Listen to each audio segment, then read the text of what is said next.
Welcome back, j'espère que vous vous portez bien, j'espère que vous allez tous bien. Alors c'est la dernière vidéo de l'année et pour cette dernière vidéo, je voulais en fait retracer toutes les leçons que j'ai apprises durant l'année 2020 et sans plus tarder, on va commencer. Alors j'ai mon téléphone avec moi parce que j'ai tout écrit pour pas avoir de trou de mémoire, donc on va commencer. Alors la première chose qui m'a choquée, oui, c'est l'annonce de la mort de Kobe Bryant et de sa fille. En fait, Kobe Bryant, étant donné que c'est une légende, c'est un personnage avec qui on a grandi en fait. C'est comme une personne qui est figée dans le temps. C'est comme une personne qui est figée dans le temps. Et c'est vrai qu'à l'annonce de sa mort, ça m'a beaucoup choquée et peinée. Ensuite, il y a eu le décès de la femme du général Kamima Kosso, qui était comme une deuxième mère pour moi. Ensuite, il y a eu le décès de Chadwick Boseman. Et ce que je peux retenir, en fait, en tout cas, de sa vie, ce que je peux retenir comme leçon de vie, c'est sa force de caractère, son courage, sa persévérance et son abnégation. Voilà. Et la leçon qui est retenue ici, vivre en ayant conscience de l'éternité. C'est-à-dire que nous ne sommes que des pèlerins sur la terre, on est tous de passage. Alors ça, c'est la première leçon que j'ai eu à retenir pour cette année 2020. La deuxième leçon de cette année 2020, c'est ne rien prendre pour acquis. Alors, on a eu l'arrivée du corona, on a eu le confinement et le monde s'est mis sur stop. Ça nous a fait voir que du jour au lendemain, on pouvait tout perdre. Du jour au lendemain, en fait, nos habitudes, notre train de vie, notre façon de fonctionner, notre manière de faire les choses peut être bouleversée et que rien n'était acquis en fait. Même pas se mouvoir en liberté, aller au cinéma, restaurant, aller au restaurant ou faire les activités qu'on avait l'habitude de faire avant l'arrivée du Covid-19. Donc pour la deuxième leçon, c'est ça, ne rien prendre pour acquis et tout prendre et prendre tout ce qui nous arrive en fait comme grâce. Leçon numéro 3 que j'ai retenue, et je pense l'une des plus importantes, prendre soin de sa santé mentale et de sa santé physique aussi, ça c'est un autre point, mais par rapport à la santé mentale, ça relève du bien-être psychique en fait. Passer du temps avec soi-même, faire des activités que l'on aime, prendre du temps pour se poser, prendre du temps pour se poser soi-même, réfléchir ou ne pas réfléchir tout simplement, savoir mettre un break en fait aux activités qui constituent notre train-train quotidien, savoir se reposer, s'éloigner des réseaux sociaux, lire, sortir, marcher, faire quelque chose en fait qui va venir mettre une cassure, une coupure dans nos activités et dans notre distraction. Pour ma part, par rapport à la santé mentale, c'est passer par des séances avec une psychologue qui est très compétente. Ça a été corrélé avec du deuil de ma mère que j'ai eu l'année dernière, mais ça ce sera l'objet d'une autre vidéo en elle-même parce que c'est un sujet en lui-même en fait. Donc voilà, pour la troisième leçon, prendre soin de sa santé mentale. Pour la leçon numéro 4, investir en soi. Investir en soi, pourquoi? Parce qu'on ne finit jamais d'apprendre. Moi, j'ai commencé il y a bientôt 2 ans, je pense, à investir en moi, que ce soit en termes de formation, de coaching ou de mentoring, peu importe. Que ce soit même en termes d'acheter des livres, etc. sur un sujet dont j'ai besoin de connaissances pour pouvoir me former et puis grandir dans ce domaine-là. Il y a plusieurs domaines où on a besoin de connaissances dépendant de nos projets. Ça peut être le business, ça peut être les finances, ça peut être le marketing digital, ça peut être les ressources humaines, ça peut être même tout ce qui touche à la pâtisserie, le make-up, pourquoi pas, ça peut être la comptabilité, ça peut être tout et n'importe quoi. Ça peut être autant intellectuel, spirituel, physique, etc. Et moi en ce moment, ce que je suis en train de lire, c'est le livre de Rick Warren, The Purpose Driven Life, donc une vie conduite par un but. What on earth am I here for? Pourquoi je suis sur la terre? Donc voilà. Donc voilà, et en fait c'est un livre de 42 chapitres et les chapitres sont découpés par jour en fait. Donc vous devez lire un chapitre par jour et on vous conseille de lire un chapitre par jour pour bien assimiler les informations qui sont dispensées dans le livre. Et en tout cas, je recommande ce livre pour toutes les personnes qui ne connaissent pas leur mission de vie, qui sont là en fait comme en balade sur la terre. Je leur recommande ce livre.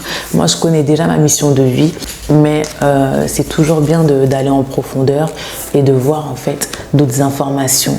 Des informations que des personnes qui sont passées par là ont à dispenser. Et dans ce livre, en fait, on nous décrit en fait 5 buts pour lesquels on a été créé. Donc le premier but, je vais aller vite fait rapidement. Le premier but, on a été planifié pour le plaisir de Dieu. Le deuxième but, on a été formé pour faire partie de la famille de Dieu. Le troisième but, on a été créé pour devenir comme Christ. Le quatrième but, on a été designé pour servir Dieu. Et le cinquième but, on a été créé pour une mission. Et je pense que le purpose number 5 là, en tout cas, disponible sur la FNAC. En tout cas, je laisserai le lien en barre d'infos ou quelque part. Je vais mettre le nom là sur l'écran. Tout est même pas cher sur Amazon, moins de 15 €. Donc, je vous le conseille. Ensuite, moi, je suis une personne, j'aime beaucoup écrire, donc je passe beaucoup aussi par ce qu'on appelle le journaling. Ça va être écrire, ressentir, mettre en fait sur papier, coucher sur papier ses ressentis, ses émotions par rapport à telle ou telle chose. Je le fais tous les jours, ou si pas tous les jours, tous les 2 jours. Et là, en fait, j'ai acheté un journal de prière. En tout cas, à la caméra, on voit pas bien la couleur, mais il est magnifique. Et qui se décline en fait en 3, je vais me rapprocher, qui se décline en fait en 3 aspects: la prière, l'étude et l'écoute. Donc en fait, en gros, vous allez avoir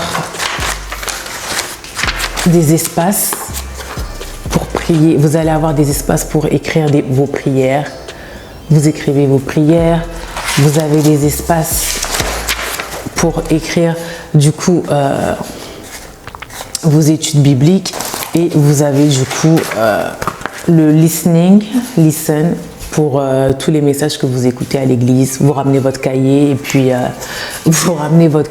vous écrivez les messages. Pour moi, c'est très important de coucher les mots sur papier, parce que autant je suis une personne qui aime écrire, mais autant je suis une personne de visuel, donc j'aime aussi voir ce que j'écris. Je vois, et plus j'écris, en fait, ça devient vie et esprit en moi. Donc voilà pour la 4e leçon, investir en soi. La leçon numéro 5, toujours faire une introspection. Alors, il s'est passé tellement de choses cette année, on a été tous bouleversés qu'à un moment donné, en fait, c'est bien de s'arrêter et de faire une introspection de nous-mêmes pour savoir ce qui va pas, ce qu'on peut améliorer, et de faire des bilans mensuels ou trimestriels ou à la fin de l'année. Pour la fin de l'année, ce que je conseille, c'est de prendre un petit cahier et de faire une introspection en fait qui va être découpée sur 6 domaines: la croissance spirituelle, la santé mentale, la santé physique, les relations, les finances et la mission de vie. Alors en fait, dans ces différentes catégories, le but en fait, c'est de faire ressortir la catégorie où on a été le plus performant et la catégorie où on a été le moins performant, et de se demander le pourquoi en fait. Pourquoi ça a été avec les finances cette année? Pourquoi ça n'a pas été avec mes relations? Est-ce que j'ai été une bonne amie? Est-ce que j'ai pas été une bonne amie? Est-ce que ce genre de comportement, je peux l'ajuster? Est-ce que dans ma croissance spirituelle, quelles sont les choses que j'aurais dû faire cette année que je n'ai pas fait, et pourquoi, comment y remédier, etc. Et le but, c'est de vraiment faire, c'est vraiment d'être honnête et de se retirer pendant un moment et faire cette introspection-là sur les 6 domaines, sur ces 6 domaines, et puis de voir comment on peut ajuster certaines choses, et puis comment on peut devenir meilleur dans tous les domaines où on a été un peu en bas en fait. Donc voilà pour la leçon numéro 5, faire une introspection, toujours faire une introspection. Pour la leçon numéro 6, apprendre à demander aux gens comment ils vont.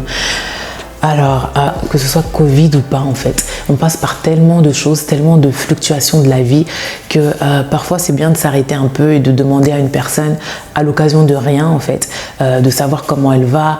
Et encore plus maintenant dans cette période de pandémie, c'est important en fait de demander des nouvelles en fait des gens. Donc c'est important d'envoyer ne serait-ce un SMS ou d'appeler pour savoir juste comment la personne va, checker la personne, prendre de ses nouvelles, etc. Donc ça c'est pour la leçon numéro 6, apprendre à demander aux gens comment ils vont. Et pour la dernière leçon, la leçon numéro 7, que j'ai retenu, c'est de s'aimer vivant. Alors même s'il est vrai que l'amour n'arrête pas l'amour, c'est important que l'on puisse s'aimer vivant et qu'on puisse démontrer en fait, manifester l'amour du vivant de la personne, que ce soit en acte, en parole ou en pensée. Beaucoup plus en acte et en parole. Donc voilà, c'est tout pour les leçons que j'ai retenues pour cette année 2020. J'espère que cette vidéo vous aura plu. J'espère que vous aurez pu retenir une ou deux choses de cette vidéo. J'espère qu'elle vous aura plu. N'hésitez pas à me laisser vos commentaires, partager, liker. Et je vous souhaite de bonnes fêtes, joyeux Noël. Enfin, si cette vidéo est éditée avant Noël. Bonne fête de fin d'année. Je vous souhaite beaucoup de bonnes choses. Paix et grâce.